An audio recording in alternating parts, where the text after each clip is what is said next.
چھٹیوں میں تبلیغ میں جاؤ، اللہ کی راہ میں جاؤ، تم پہلے ایک محاذ سے دوسرے محاذ میں جاؤ، دنیا برباد ہو گئی، لٹ گئی، پٹ کے مٹ گئی، کلمہ تک بھلا دیا، کون اللہ کون رسول پتہ ہی نہیں ہے کسی کو۔ جاؤ کسی کو ایک کلمہ بھی سیدھا کرا دو گے تو تمہارے لیے بہت بڑی نجات کا سبب بن جائے گا۔ ایک دفعہ جنید جمشید میرے آگے ایسا رویا کہ اس کے تھوک منہ سے نکل رہی تھی اور ناک سے اس کے بلغم نکل رہی تھی اور آنکھوں سے پانی، اور تڑپ تڑپ کے کبھی یوں گرتا کبھی یوں گرتا، کہتا مولوی صاحب تمہیں نہیں پتا میں کہاں تھا اور تم نے کتنا بڑا احسان کیا جو مجھے وہاں سے نکالا، اور تمہیں نہیں خبر، تم سوچ بھی نہیں سکتے اس جہان کو جہاں میں گرا ہوا تھا۔ میں نے کیا نکالا؟ نکالا تو اللہ نے، ہم تو خالی قدم اٹھے ہمارے ہیں۔ ایسے اور کتنے نوجوان ہیں جن صرف دروازے پر دستک دے دو تو وہ توبہ کرنے کے لیے تیار ہیں۔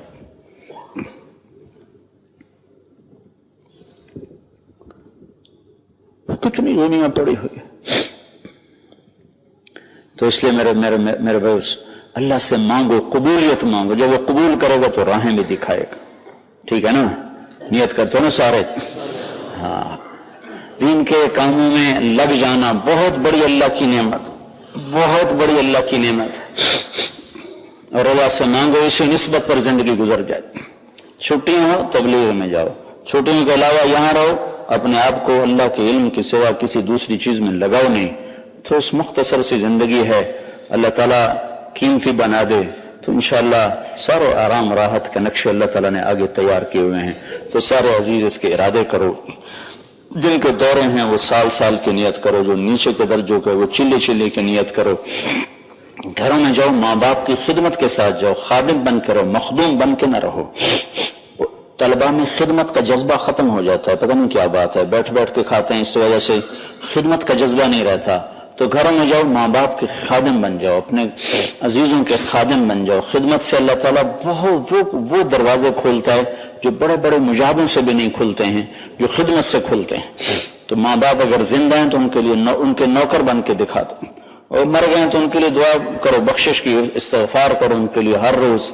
زندہ ہیں تو ان کو اپنی جنت کا سبب بناؤ، جنت کا راستہ بناؤ۔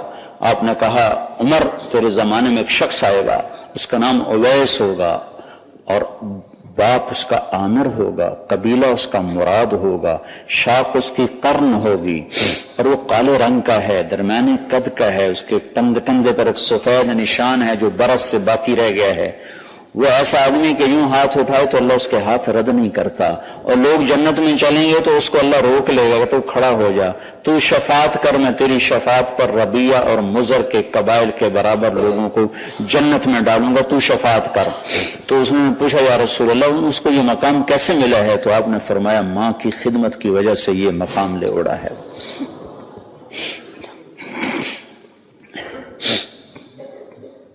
تو حضرت عمر رضی اللہ عنہ اپنے زمانہ خلافت میں ہر یمن کے قافلے سے پوچھتے حج کے موقع پر، بھائی کوئی مراد کا، کوئی کرن کا۔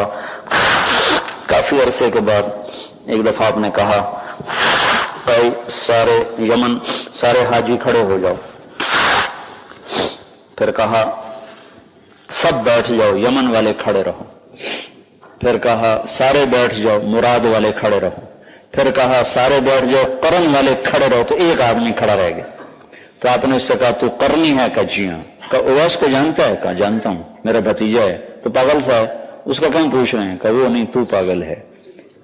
کدھر ہے؟ ادھر ہی ہے۔ کہا ہاں جی ادھر ہی ہے۔ کدھر ہوگا؟ کہا ادھر عرفات کی طرف اونٹ چرا رہا ہوگا۔ تو عمر رضی اللہ تعالیٰ حضرت علی کو لے کے دوڑے، تو ایک آدمی نماز پڑھ رہا تھا درمیانی قد کا، تو اس نے دیکھا دو آدمیوں کو تو نماز مختصر کر دی۔ تو حضرت عمر نے پوچھا کون ہو؟ کہا جی میں ملازم ہوں، اونٹ چراتا ہوں، اجیر لرعایت الابل۔ کہ وہ تو مجھے بھی پتا ہے، مسمو کا نام کیا ہے؟ کہا جی میرا نام عبداللہ ہے۔ کہ وہ تو ہم سب کا نام عبداللہ ہے، میں پوچھ رہا ہوں ما سمت بہی امک، وہ نام جو تیری ماں نے تیرا رکھا ہے؟ کہا جی میری ماں نے میرا نام اویس رکھا ہے۔ تو کہنے لگا ذرا چادر ہٹاؤ، اپنی کرتا ہٹاؤ۔ کہا بھائی تم کون ہو، میرے پیچھے کیوں پڑ گئے ہو؟ تو حضرت علی نے کہا یہ امیر المومنین ہیں عمر بن خطاب اور میں ہوں علی بن ابی طالب. تو ایک دم گھبرا کے کھڑے ہو گئے, کہا السلام علیکہ یا امیر المومنین, السلام علیکہ یا علی جزاک اللہ عنی خیرہ. تو پھر انہیں ہٹایا کرتا تو وہ نشان تھا, تو دونوں رونے لگے. کہا ہمارے لیے دعا کرو. کہا میں آپ کے لیے کیسے دعا کروں, میری کیا اوقات, آپ صحابی میں عام آدمی. کہ نہیں, اللہ کے نبی نے کہا تھا کہ اویس آئے گا اس سے دعا کروانی ہے کہ ماں کی خدمت سے وہ مقام پا چکا ہے کہ جب بھی ہاتھ اٹھائے گا کبھی اس کا ہاتھ خالی نہیں آئے گا. تو اویس نے عمر کے لیے دعا کی, وہ عمر جس کے اسلام لانے پر آسمان کے فرشتے خوش ہو گئے ہیں. کہاں سے یہ دعا ملی؟ ماں سے. تو حضرت عمر نے فرمایا تم ادھر ہی ٹھہرو, میں تیرے لیے کچھ بیت المال سے کپڑے بھی لاتا ہوں, پیسے بھی لاتا ہوں, جوتا بھی لاتا ہوں. کہنے لگا جوتا آپ دیکھو تو پھٹا ہوا تو نہیں ہے, اور کرتا بھی میرا ٹھیک ہے, پرانا تو نہیں ہے, اور مزدوری میری 4 درہم ماہانہ ہے جو مجھے کافی ہو جاتی ہے. میں تم سے پیسے لے کر کیا کروں گا, جوتا لے کر کیا کروں گا, کپڑا لے کر کیا کروں گا. تو عمر رضی اللہ عنہ نے کوڑا زمین پہ مار کر کہا یا لیت امی لم تلد, اے میری ماں مجھے نہ جنتی. تو پھر فرمایا میرے ساتھ رہو گے؟ کہا نہیں تیرے ساتھ نہیں رہوں گا. کدھر رہو گے؟ کہا کوفے جاؤں گا. کہا کوفے کے گورنر کو خط لکھ دوں تیرا خیال رکھے گا؟ بالکل نہیں, میں عوام میں رہوں گا. اگلے سال کوفے کے ایک سردار آئے تو حضرت عمر نے پوچھا اویس کیسا تھا؟ کہا جی بڑے برے حال تھے. کہا وہ بڑا عظیم آدمی, جب جاؤ تو اس سے دعا کروانا. اس کا یہ قصہ ہے. وہ شخص گیا ان کو ڈھونڈتا ہوا تو وہ دریا کے کنارے نماز پڑھ رہے تھے. سلام پھیرا تو کہا اویس میرے لیے دعا کرو. کہ انت حدیث عہد بسفر صالح, تو ابھی حج سے آ رہا, تو دعا کر, میں کیسے کروں؟ نہیں تو کر. تو کہنے لگے کہیں عمر سے تو ملاقات نہیں ہے تیری؟ کہاں ہوئی ہے. کہ اچھا یہ بات. ہاتھ اٹھائے, دعا کی, اور رات کو کوفہ چھوڑ کے غائب ہو گئے کہ اب میں یہاں پیر بن جاؤں گا, شیخ بن جاؤں گا. تو خدمت میں طلبہ بڑے کمزور ہوتے ہیں, خدمت کیا کرو, اس سے بڑی ترقیات ہیں. بڑے بڑے مجاہدوں سے بعض اوقات وہ چیز نہیں ملتی جو خدمت سے مل جاتی.